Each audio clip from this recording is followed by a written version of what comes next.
ஊரில் ஒரு வேலையை செய்து கொண்டு குடும்பத்தோடு இருக்கிற மாதிரி ஒரு சூழ்நிலை எங்கே போனாலும் வராது. அது ஒரு நாட்டுக்குள்ளே வேறொரு மாவட்டத்தில் வேறொரு மாகாணத்தில் போய் வேலை செய்தாலும் வராது, அல்லது ஒரு வெளிநாட்டுக்கு போய் வேலை செய்தாலும் வீட்டில் இருக்கிற மாதிரி வராது. அதை நீங்கள் ஏற்றுக்கொள்வீங்கன்னு சொல்லி நம்புகிறேன். இதில் இருக்கக்கூடிய இந்த ஒரு வலை வந்து மிக மோசமான ஒரு வளைவுன்னு சொன்னால் சரிவான ஒரு செங்குத்தான ஒரு பள்ளம் தான் இது.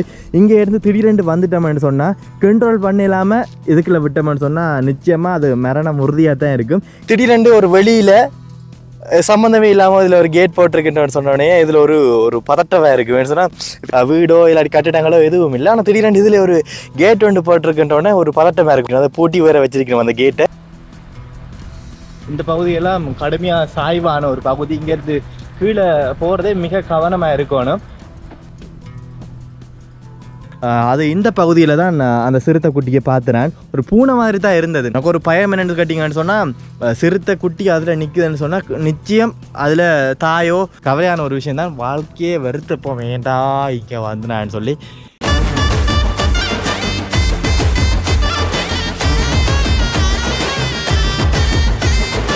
ஹலோ வணக்கம், சிலோன் ஜோடி சேனலுக்கு உங்கள் அனைவரையும் அன்போடு வரவேற்கிறேன். இன்றைக்கி இந்த வீடியோவில் நான் மலையகத்துக்கு வந்த பிறகு எப்படியான கஷ்ட துன்பங்களை படுறேன், எப்படியான இன்ப துன்பங்களை எல்லாம் கடந்து தான் இங்கே வாழ்க்கை போகுது. அது இல்லாதவே இந்த வீடியோவில் ஒரு சில விஷயங்களை உங்களோட பகிர்ந்து கொள்ள போகிறேன். இப்போ யாழ்ப்பாணத்தை பொறுத்தவரையில் அங்கே இருக்கக்கூடிய காலநிலைக்கும் சூழ்நிலைக்கும் பழக்கப்பட்ட நாங்கள் இங்கே எப்படியான ஒரு சூழ்நிலைக்கு வரைக்க இங்கே பழக்கப்படுறதுன்றது ஆரம்ப காலத்தில் மிக கஷ்டமாக இருந்தது. இங்கே இருக்கக்கூடிய ஊருக்கு எந்த விதமான போக்குவரத்து வசதிகளும் இல்லை. கிட்டத்தட்ட ஒரு 10 வருடத்துக்கு முன்னும் இந்த போக்குவரத்து வசதிகள்லாம் இங்கே இருந்ததா சொல்லப்படுது. ஆனால் இப்போ இல்லை. சாதாரணமாக அங்கேருந்து பைக் கொண்டு வந்திருக்கிறபடியாக பைக்கில் இங்கே ஸ்கூலுக்கு வரக்கூடியதாக இருக்கும். ஆனால் பைக் ஏதாவது பிரச்சனைன்னு சொன்னால் அங்கேருந்து ஒரு ஆட்டோவை பிடிச்சி வரணும். இல்லாட்டிக்கு இங்கே ஏதாவது பிரச்சனை என்று சொன்னாலும் இங்கே இருந்து நடந்து போகக்கூடிய மாதிரி இருக்கும். ஸ்கூலில் இருந்து கீழே ஒரு 6 கிலோமீட்டர் 7 கிலோமீட்டர் நடந்து போகக்கூடிய மாதிரி இருக்கும். அப்படியெல்லாம் நடந்தெல்லாம் போயிருக்கிறேன். ஒரு சில நேரங்களில் ஏண்டா இங்கே வேலைக்கு வந்தாங்களேன்ட்டு எல்லாமே நான் யோசிச்சிருக்கிறேன். இங்கே இருந்து நான் கீழே பூண்லோயா நகர பகுதி நோக்கி போக போகிறாங்க தங்கியிருக்கிறேன். பயணம் செய்யக்கூடிய பாதையில் என்னென்ன விஷயங்கள் எல்லாமே இருக்குன்றதை இந்த வீடியோவில் காட்டி கொண்டு போக போகிறேன். அதோட இங்கே இருக்கக்கூடிய சில முக்கியமான விஷயங்களையும் உங்களோட காட்டிக்கொள்ள போகிறேன். ஃபுல்லாக இந்த வீடியோவை பாருங்க. மலையகத்தில் இருக்கக்கூடிய மக்கள் எப்படியான கஷ்டங்களை அனுபவிக்கிறார்கள் என்ற சில விஷயங்களையும் இந்த வீடியோவில் காட்ட போகிறேன். சரி வாங்க வீடியோக்குள்ளே போகலாம். மறக்காம சிலோன் ஜோடி சேனலை சப்ஸ்கிரைப் பண்ணி பக்கத்தில் இருக்கிற மணியை மடிச்சு விடுங்க. கீழே இறங்கி கொண்டிருக்கிறோம். உண்மையாகவே மேலே மலைக்கு ஏறிக்க தான் பைக் ஸ்டார்ட் பண்ணி வரணும். கீழே போகிறதுக்கு பெரும்பாலும் நியூட்டனில் போகக்கூடியதாக இருக்கும். இதில் பார்த்தீங்கன்னு சொன்னால் ஒரு ஹோட்டல் ஒன்று இருக்குது. இந்த ஹோட்டல் முழுக்க வெளிநாட்டுக்காரர் தான் வந்து தங்குவினோம். எடுத்தோட உள்ளூரில் இருக்கக்கூடிய தங்கினதான் நான் பார்த்ததில்லை. நிறைய வெளிநாட்டுக்காரர் வருவினோம். நான் ஸ்கூலுக்கு வர பாதையில் மிக ஆபத்தான ஒரு சாய்வுன்னு சொன்னால் இதை சொல்லலாம். பார்த்தீங்கன்னு சொன்னால் இந்த இடம் பார்க்குறதுக்கு வடிவத்தான் இருக்கும். கொஞ்சம் மிஸ் ஆன இடம் கீழே தான்.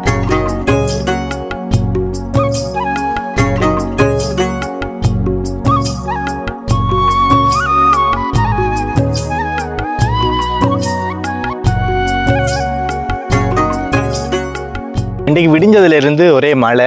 இப்போ தான் கொஞ்சம் வெயில் அரிக்குது. எப்போ இங்கே மழை பெய்யும் எப்போ வெயில் அரிக்கும்னு சொல்லியே தெரியாது. சில நேரம் கீழே இருந்து வெளிக்கிடுவோம். ஸ்கூலுக்கு வரதுக்கு இங்கே மழை ஏறதுக்கு கீழே இருந்து வெளிக்கிடுவோம். வெளிக்கிட்டக்க மழை இல்லாமல் இருக்கும். திடீரெண்டு இடையில வந்த பிறகு மழையாக இருக்கும். நனைஞ்சு தோஞ்சடிச்செல்லாம் பள்ளிக்கூடத்துக்கு வர்றது வளமையாக இருக்கும். திடீரெண்டு ஒரு வெளியில் சம்மந்தமே இல்லாமல் இதில் ஒரு கேட் போட்டிருக்குன்னு சொன்னோடனே இதில் ஒரு பதட்டமாக இருக்குது. சொன்னால் இப்போ ஏன் இது ஃபுல்லாகவே அங்கால எந்த இதுவும் இல்லை, வீடோ காணியோ வீடோ இல்லாட்டி கட்டிடங்களோ எதுவும் இல்லை. ஆனால் திடீரென்று இதில் ஒரு கேட் ஒன்று போட்டிருக்குன்றோடனே ஒரு பதட்டமாக இருக்கும். அதை பூட்டி வேற வச்சிருக்கணும் அந்த கேட்டை. இப்போ பார்க்க திடீரெண்டு பதட்டமாக இருக்கும். என்ன சொல்லியே தெரியாது. அதே போல் இங்கே பார்த்தீங்கன்னு சொன்னால் மேலே இருக்கக்கூடிய பகுதி, மேலே நான் இதில் நீங்கள் பார்க்கக்கூடியதாக இருக்கும். இந்த பகுதியில் சில வீடுகள் இருக்குது. இந்த வீடுகள் வந்து இது ஈட்டன் தோட்டம்னு சொல்கிறது. இந்த பகுதியில் வந்து 2 ஊர் தான் இருக்குது. ஒன்று வந்து பேசி மேற்பிரிவென்ற ஊரும், அதே போல் ஈட்டன் தோட்டம்ன்ற ஊரும் இருக்குது. 2 ஊர் தான் இருக்குது. யாழ்ப்பாணத்தில் பக்கத்தில் இருக்கக்கூடிய பள்ளிக்கூடத்துக்கே நடந்து போகிறதுக்கு பஞ்சிப்படுவோம். அம்மா கொண்டே விடணும், அக்கா கொண்டே விடணும், சைக்கிளில் கொண்டே விடணும், இல்லாட்டி பைக்கில் கொண்டே விடணும்ன்றலாம் யோசிப்போம். ஆனால் இங்கே இருக்கக்கூடிய தம்பி தங்கையர்கள் எல்லாமே வந்து பெரும்பாலும் இங்கே இருந்து நடந்து தான் போயினோம். நான் விடிய ஸ்கூலுக்கு வரைக்கும் இங்கே இருந்து நடந்து போயினோம்.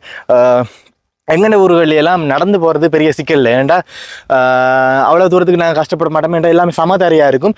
ஆனால் இங்கே ஏற்றம் ரக்கம் வளைவு நலிவுகள் எல்லாத்தையுமே சந்தித்து தான் இங்கேருந்து பயணம் செய்யக்கூடியதாக இருக்கும் பாடசாலைக்கு.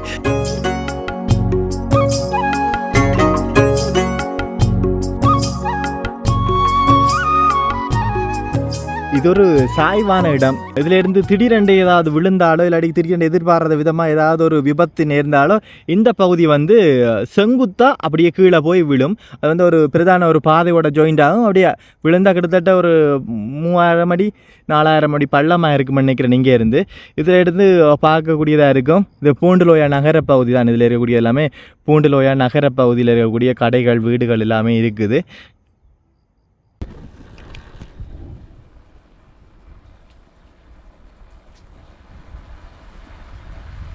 இந்த பகுதியெல்லாம் கடுமையாக சாய்வான ஒரு பகுதி. இங்கேருந்து கீழே போகிறதே மிக கவனமாக இருக்கணும்.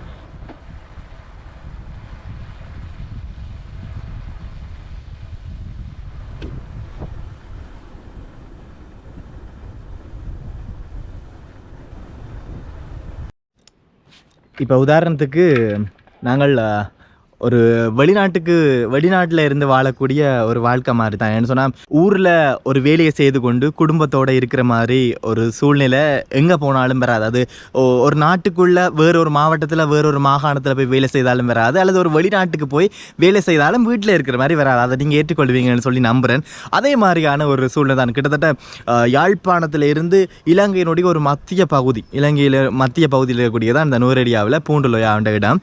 இங்கே வந்து போகிறதே மிகப்பெரிய ஒரு சிரமமாக இருக்குன்னு சொன்னால் யாழ்ப்பாணத்தில் இருந்து வெளிக்கிறோம். யாழ்ப்பாணத்தில் இருந்து வெளிக்கிறது பின்னேறம் போல தான் வெளிக்கிடுவோம். என்ன சொன்னால் ஒரு 6:45 தியத்தலா பஸ் எடுத்து அங்கே இருந்து நேரடியாக பூண்டுலோயாவுக்கு வரையிலாது தவளந்தனை என்ற ஒரு இடம் இருக்குது. அந்த இடத்துல தான் தியத்தலாவை பஸ் ரக்கி விடுவாங்க. அதில் இருந்து கிட்டத்தட்ட பூண்டுலோயாவுக்கு வாரத்துக்கு ஆட்டோவில் வரேன்னு சொன்னால் கிட்டத்தட்ட 1500 ரூபா எடுப்பார். யாழ்ப்பாணத்திலேருந்து தவளந்தனைக்கு வாரத்துக்கு 1800 சொச்சம் வரும். இங்கால ஒரு 1500 ரூபா. இதை விட இங்கே இருந்து நாங்கள் பயணம் செய்கிறதுக்கு பூண்டுலோயாவிலேருந்து கண்டிக்கு போகிறதுக்கு 300 சொச்சம் ஏதோ வரும். அதுக்கு பிறகு கண்டியிலேருந்து யாழ்ப்பாணம் போகிறதுக்கு 1100 சொச்சம் ஏதோ பஸ் காசு. அப்படி ஒட்டுமொத்தமாக பார்த்தாலே கிட்டத்தட்ட 6000 6500 ரூபாய்க்கு மேலே முடியும். இங்கேருந்து போயிட்டு வாரத்துக்கு யாழ்ப்பாணத்துக்கு ஒரு சனி ஞாயிறு போயிட்டு வாரத்துக்குன்னு சொன்னால் அப்படி முடியும். இதோட எங்களுக்கு இருக்கக்கூடிய சம்பளத்தோட ஒப்பிட்டு பார்க்க அடிக்கடி வீட்டை போயிட்டும் வரையிலாது ஏதாவது ஒரு அவசர தேவைன்னு சொன்னால்தான் யாழ்ப்பாணத்துக்கே போயிட்டு வர்றது. சொந்த இடங்களில் வேலை செய்கிறாக்கிட்ட கதை வேறேன்னு சொன்னால் அவையில் வீட்டே வந்து சாப்பிடலாம், வீட்டையே தங்கலாம், எல்லா பிரச்சனையும் வீட்டோடையே முடிஞ்சிடும். ஆனால் வெளியிடங்களில் தங்கி வேலை செய்கிறது அல்லது ஒரு கஷ்டப்பிரதேசத்தில் அதிகஷ்ட பிரதேசத்தில் வேலை செய்கிறதுன்றது அப்படியான ஒரு சூழ்நிலை இல்லைன்னு சொன்னால் சாப்பாடு, தங்குமிடம், போக்குவரத்து, எங்களோட ஸ்கூலுக்கெல்லாம் போகிறதுக்கு பஸ்ஸே இல்லை, போக்குவரத்து, இப்படி மிகப்பெரிய சிக்கல்கள் எல்லாத்தையுமே பட்டுதான் அதிகஷ்ட பிரதேசங்களில் போய் வேலை செய்கிற யாராக இருந்தாலும் பல துன்பங்களை எல்லாம் கடந்து தான் வேலை செய்து கொண்டிருக்கிறார்கள். அதுக்குள்ளே எங்களுக்கு தரக்கூடிய சம்பளத்தில் இது எல்லாத்தையுமே செய்து எங்களோட குடும்பத்தையும் பார்த்து இந்த செலவு எல்லாத்தையுமே பார்த்து வேலை செய்கிறதுன்றது மிகச் சிரமமான ஒரு விஷயமாக தான் இருக்கும். வீட்டை விட்டு வெளியில் வந்து வேலை செய்யக்கூடிய ஒவ்வொருத்தட்ட மனசுலையும் இருக்கக்கூடிய ஒரு ஆதங்கமான ஒரு விஷயம் தான் அதை இந்த வீடியோவில் பகிர்ந்து கொள்கிறேன். நீங்கள் கூட வெளிநாட்டில் எங்களோட வீடியோவை பார்த்து கொண்டிருக்கக்கூடியவர்கள் வெளிநாட்டில் நிறைய பேர் இருப்பீங்க. எங்களோட சொந்த இடத்தை விட்டுட்டு வெளிநாட்டில் போய் வேலை செய்கிறதும் என்ன மாதிரியான ஒரு சூழ்நிலை, இப்போ நான் அனுபவிக்கக்கூடிய ஒரு சூழ்நிலையில் தான் நீங்களும் இருப்பீங்க. என்னதான் இருந்தாலும் சொந்த இடம் சொந்த ஊர் மாதிரி எப்போவுமே வராது. அதை நீங்களும் ஏற்றுக்கொள்வீங்கன்னு சொல்லி நம்புகிறேன். இப்போ நிற்கக்கூடிய இந்த பகுதி நான் மேலே இருந்து ரங்கி கொஞ்சம் கீழே வந்தாச்சு. இந்த பகுதி வந்து இந்த பெண்ட் வந்து இப்போ இதில் இருக்கக்கூடிய இந்த ஒரு வலை வந்து மிக மோசமான ஒரு வளைவுன்னு சொன்னால் சரிவான ஒரு செங்குத்தான ஒரு பள்ளம் தான் இது. இங்கே இருந்து திடீரென்று வந்துட்டோம்னு சொன்னால் கண்ட்ரோல் பண்ண இல்லாமல் இதுக்குள்ளே விட்டோம்னு சொன்னால் நிச்சயமாக அது மரணம் உறுதியாக தான் இருக்கும். இந்த பகுதியால் வரைக்கும் எல்லாம் மிக கவனமாக தான் நாங்கள் வருவோம். இந்த இடத்துல இருந்து பார்க்க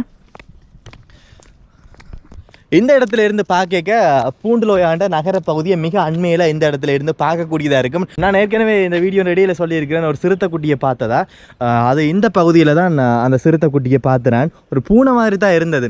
பூனைன்ற ஒரு இனம் தானே சிறுத்தை. அப்போ பூனை மாதிரி தான் இருந்தது. கொஞ்சம் உடம்பு வச்சு கொஞ்சம் தொக்கியாக இந்த பகுதியில் வந்து வந்தது. எனக்கு ஒரு பயம் என்னென்னு கேட்டிங்கன்னு சொன்னால், சிறுத்தை குட்டி அதில் நிற்குதுன்னு சொன்னால் நிச்சயம் அதில் தாயோ அது தேப்பனோ தாயோ அதில் நிற்கும் கட்டாயம் சொன்னால். குட்டி வருதுன்னு சொன்னால் அதை பார்த்துக்கொண்டு நிற்காது மிருகங்கள். இப்போ அந்த பகுதியால் வாரது என்ன கொஞ்சம் பதட்டப்படுது தான் சட்டன் இதால் எடுத்து மேலே ஸ்கூல் பக்கம் போயிட்டேன். உண்மையாகவே இதெல்லாமே வந்து மிக சவாலான விஷயங்கள், அதுவும் உயிரோடு விளையாடுற ஒரு விளையாட்டுகள். என்ன செய்கிறது, கிட்டத்தட்ட இப்போ 1 வருஷத்துக்கு மேலே ஆச்சு. ஒரு 5 வருஷத்துக்கு பிறகு யாழ்ப்பாணம் பக்கம் போவோம்னு சொல்லி தான் நம்புகிறேன். இப்போ பைக் எடுத்துக்கொண்டு நான் இருக்கிற இடத்த நோக்கி போகிறேன். சரி வாங்க. இங்கே நடந்து பூண்டுலோயாவிலேருந்து மேலே இருக்க சொய்சி மேல்பிரிவுக்கு நடந்து போகிறன்றது வாழ்க்கையை வெறுத்த ஒரு விஷயம். உண்மையாகவே கீழே இருந்து டவுனில் இருந்து நிறைய பேர் மேலே நடந்து வர்றதையெல்லாம் நான் பார்த்துருக்கிறேன். உண்மையாகவே நானும் நடந்து போயிருக்கிறேன். வாழ்க்கையே வெறுத்தவில்லை. ஏன்னா ஒரு சமதரையில் நடக்கிறது வேறு விஷயம். நான் எவ்வளோ தூரம் நடந்து போகலாம், அது பிரச்சனை இருக்காது. ஆனால் இங்கே பார்த்தீங்கன்னு சொன்னால் மேடு பள்ளம்னு சொல்லி எல்லாத்தையுமே தாண்டி ஒரு 6-7 கிலோமீட்டர் நடந்து போகிறதுன்ற வாழ்க்கையை வாழ்க்கையை வெறுத்த விஷயமாக தான் இருக்குன்னு சொன்னால் கிட்டத்தட்ட ஒரு மணி காலம் 1.5 மணி காலம் எனக்கு எடுத்தது இங்கேருந்து நடந்து போகிறதுக்கு. ஆனால் இங்கே பழக்கப்பட்டாக்கள் இருக்கணும் நடந்து போகிறதுக்கு. அப்போ அதால் அவைகளுக்கு பிரச்சனை இருக்காது. இருந்தாலும் ஒரு கவலையான ஒரு விஷயந்தான், வாழ்க்கையே வெறுத்தப்போ வேண்டாம் இங்கே வந்து நான் சொல்லி. ஆனால் இப்போ கொஞ்சம் பழக்கப்பட்டு அதில் பரவாயில்ல, சூழ்நிலைக்கு பழக்கப்பட்டு தான் ஆகணும். என்னதான் இருந்தாலும் வந்துட்டோம். இனி திடீரெண்டு யாழ்ப்பாணத்துக்கு போவோம் மேலாது, நினைச்சாலும் போயிடாது. குறிப்பிட்ட ரிசர்வை காலத்தை முடிச்ச பிறகு தான் போகலாம். சரி வாங்க. இந்த இடங்கள் எல்லாம் எப்படி இருக்குன்னு பாருங்க. 2 பக்கமும் புல்லுகள் எல்லாமே வளர்ந்து ஒரு காட்டு பாதை தான். அப்படி தான் இருக்கும், காட்டு பாதை மாதிரி தான் இருக்கும்.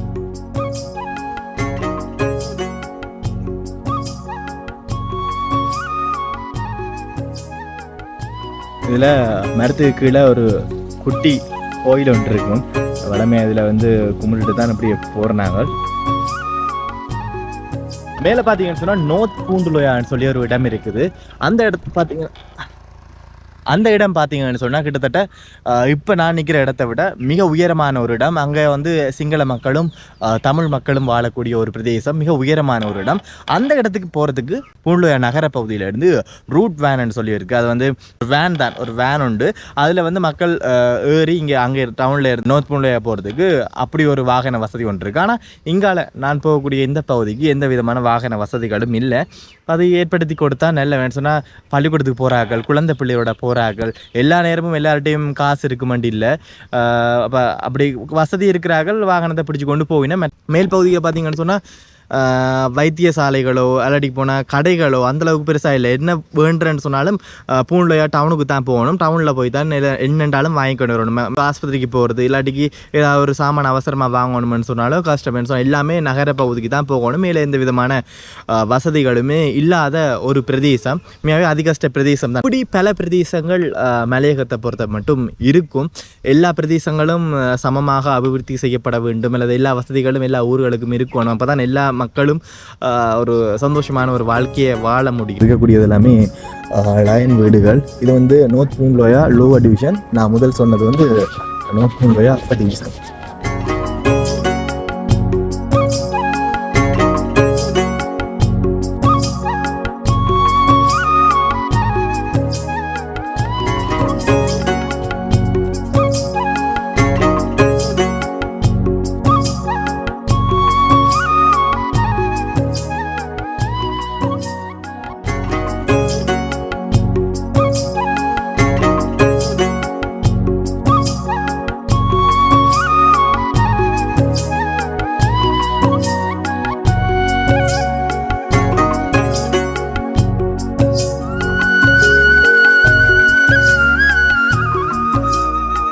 நேரம் 3:30 மேலே ஆகுது. பக்கத்தில் ஒரு 6 ஓடிக்கொண்டிருக்கும். இது வந்து நான் நிற்கிறது பழைய பாலம். அது பழைய காலம், ஆங்கிலேயர் காலத்தில் கட்டியிருப்பேன் நினைக்கிறேன். அது இந்த பாலம் கொஞ்சம் அப்படி இப்படி இருக்கிறபடியாக அங்கால ஒரு பாலம் ஒன்று கட்டியிருக்கணும். அதுதான் பெரும்பாலும் பாய்ப்பு நடந்து போகிறார்கள் இந்த பகுதியை பாவிச்சு கொள்வினா. உண்மையாகவே நான் இது வரைக்கும் பூண்டுலோயாவுக்கு வந்த பிறகு, அதாவது இங்கே மத்திய மாகாணத்துக்கு வந்த பிறகு நிறைய கஷ்டங்களை அனுபவிச்சுட்டேன். சொன்ன யாழ்ப்பாணத்திலேருந்து வந்து எங்களுக்கு புது பழக்கம் இங்கே வந்தோடனே. அப்போ நிறைய கஷ்டங்களை அனுபவிச்சிருக்கோம். போக்குவரத்துல இருந்து, சாப்பாட்டில் இருந்து, தங்கும் இடத்துல இருந்து நிறைய பிரச்சனைகள் எல்லாத்தையுமே அனுபவிச்ச பிறகுதான் இப்போ ஓரளவு இந்த இடத்துக்கு எல்லாமே பழக்கப்பட்டு அதுவாகவே பழகிட்டுதுன்னு தான் சொல்லணும். உண்மையாகவே இங்கே இருக்கக்கூடிய மக்களை பொறுத்தவரையில் மிக அன்பானவர்கள், எல்லாரோடையுமே மிக பாசமாக பழகக்கூடியவர்கள். என்ன சொன்னால் இங்கே இருந்து யாழ்ப்பாணக்காரன் இங்கே இருந்தவன், நான் உங்களுக்கு எல்லாம் பழைய வீடியோஸ் எல்லாம் சொல்லியிருப்பேன். யாழ்ப்பாணத்தாக்களும் இங்கே இருந்திருக்கணும். நான் இதுவரைக்கும் இந்த அனுபவத்தில் இருந்து இங்கே இருந்ததுல இருந்து நான் கண்ட ஒரு விஷயம் என்னென்னு சொல்லி பார்த்தீங்கன்னு சொன்னால், இங்கே திடீரென்று ஒரு அவசர தேவைக்கு ஒரு இடத்த பயணம் செய்கிறதுன்றது மிக கஷ்டமாக இருக்கும். ஒரு ஆஸ்பத்திரி தேவையாக இருக்கலாம், இல்லாட்டி போனால் வேறு ஏதாவது அவசர தேவைக்கு நாங்கள் உடனே போகணும்னு சொன்னாலும் திடீரென்று போக முடியாது. ஏன்னா போக்குவரத்து ஒரு பிரச்சனை இருக்குது, எல்லாமே சுற்றி தான் பயணிக்கணும். அப்போ அதால் மிக நீண்ட நேரம் எடுக்கும், போக்குவரத்து ஒரு பிரச்சனையாக இருக்கும். மருத்துவ சேவைகளை பெற்றுக்கொள்றதுல சில நேரங்களில் சிக்கலாக இருக்கும். ஏன்னா இங்கே இருக்கக்கூடிய பூண்டுலோயா நகர பகுதியில் ஒரு வைத்தியசாலை ஒன்று இருக்குது, அதை விட கொத்மலையில் ஒரு வைத்தியசாலை ஒன்று இருக்குது. முக்கியமான தேவைகளுக்குன்னு சொன்னால் நுரலிய வைத்தியசாலை, அதை விட கண்டி, நாவலப்பட்டி ஆஸ்பத்திரி அப்படியான இடங்களுக்கு தான் போக வேண்டிய ஒரு சூழ்நிலை இருக்கும். அதால் அப்படியான விஷயங்கள் இங்கே கஷ்டமாக இருக்கும். மக்களுடைய வாழ்க்கை நடைமுறைகள் பார்த்திங்கன்னா பெரும்பாலும் எஸ்டேட் பகுதிகளில் இருக்கக்கூடியவர்கள், தோட்டப்புற பகுதிகளில் இருக்கக்கூடியவர்கள், தேயிலை தோட்டங்களில் வேலை செய்யக்கூடியவர்களாக இருக்கிறார்கள். இதை விட நகர பகுதியில் கூடிய கடைகள், அப்படியான கடைகளில் வேலை செய்யக்கூடியவர்கள், அல்லது கொழும்பில் பெரும்பாலானார்கள் இங்கேருந்து கொழும்பில் போய் தங்கி வேலை செய்யக்கூடியவர்கள், பெண்களாக இருக்கலாம், ஆண்களாக இருக்கலாம், கொழும்பிலையும் வேலை செய்யக்கூடியவர்களும் இங்கே இருக்கிறார்கள். நான் இதிலிருந்து பார்த்ததுலேருந்து எனக்கு தெரிஞ்ச விஷயத்த இதில் பதிவு பண்ணிக்கொள்கிறேன். பாடசாலையிலிருந்து வரக்கூடிய பாதைகளில் என்னென்ன மாதிரியான விஷயங்கள் இருக்குது, என்னுடைய அனுபவங்கள் தான் இந்த வீடியோவில் பகிர்ந்திருக்கேன்னு சொல்லி நம்புகிறேன். ரைட், எவ்வளோ தான் இந்த வீடியோவாக இருக்க போது. இப்படியான கஷ்டங்களும் மலையகத்தில் இருக்குது. அது எல்லாத்தையுமே தாண்டி தரக்கூடிய பயணம் தொடர்ந்து கொண்டிருக்கு. சரி, நான் போகிற வீடியோஸ் எல்லாம் உங்களோட ஃபோனுக்கோ அல்லது போனால் டிவிக்கோ உடனுக்குடன் கிடைக்கணுன்றதுக்காக தான் சப்ஸ்கிரைப் பண்ண சொல்கிறது. மறக்காமல் சப்ஸ்கிரைப் பண்ணி பக்கத்தில் இருக்கிற மணியை மடிச்சிருக்கோம். மீண்டும் இன்னொரு அழகான வீடியோவில் சந்திக்கிறேன். அது வரைக்கும் விடைபெறுகிறேன். பாய்.